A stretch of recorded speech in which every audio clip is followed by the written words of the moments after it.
6 kapal lagi lagi di laut. Tinggal tunggu. Memang kita kasih sumpah langsung masuk.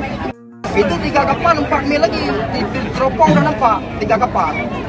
3 kapal lagi masih jauh.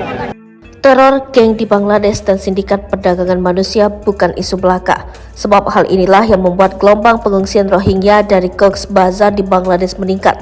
Mereka pun nekat melaut dengan patungan membayar sewa kapal melewati kelamnya Laut Andaman. Namun kedatangan mereka tak berjalan mulus. Masyarakat Aceh yang pernah trauma menerima mereka pun menolak. Kapal mereka didorong kembali ke lautan. Rohima, salah satu pengungsi Rohingya seperti dilansir dari BBC, 5 November 2023 mengatakan dia sudah kehilangan 1 anaknya dan saudara laki-laki akibat ulah geng di Bangladesh. Mereka memeras, menculik atau paling tidak meminta uang. Jika tak dituruti, nyawa menjadi taruhan. Anak saya diculik dan meninggal. Saudara laki-laki saya meninggal lebih dulu. Suami kena tumor meninggal di camp, ujarnya. Rohima terlihat menangis saat menceritakan kapal mereka didorong lagi ke lautan.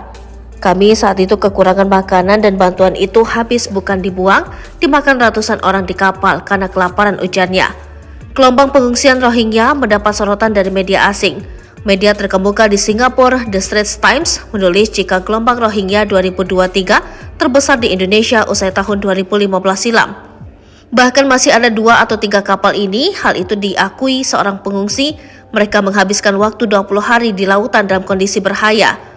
Kami datang ke sini dengan 1 perahu, lautan sangat berbahaya, kata Deluarsa, dilansir dari Tribun Aceh. UNHCR pun sudah menyatakan akan mencari 3 kapal itu sebab mereka bisa kekurangan makanan dan air. Ada risiko kematian signifikan di beberapa hari mendatang jika orang-orang itu tak diselamatkan dan diturunkan ke tempat yang aman, kata UNHCR. UNHCR Bangladesh, Sazad Hossein, mengatakan derasnya gelombang pengungsian karena soal keamanan dan teror dari geng tertentu di Bangladesh. Mereka mencatat lebih dari 1.400 insiden perlindungan serius terjadi. UNHCR tak berdaya, sebab itu kewenangan Bangladesh terkait kejahatan dan kriminalitas jelasnya. Sementara di Aceh baru-baru ini mereka diusir dari tenda hingga terdampar di kantor wali kota. Peristiwa itu terjadi di Desa Balohan, Sabang, Provinsi Aceh pada Senin 4 Desember 2023. Sementara Presiden Jokowi langsung memerintahkan Menko Polhukam Mahfud MD untuk bertindak. Mahfud pun menyatakan, meski Indonesia tak ikut menandatangani konvensi PBB tentang pengungsi, namun mereka akan tetap membantu pengungsi Rohingya.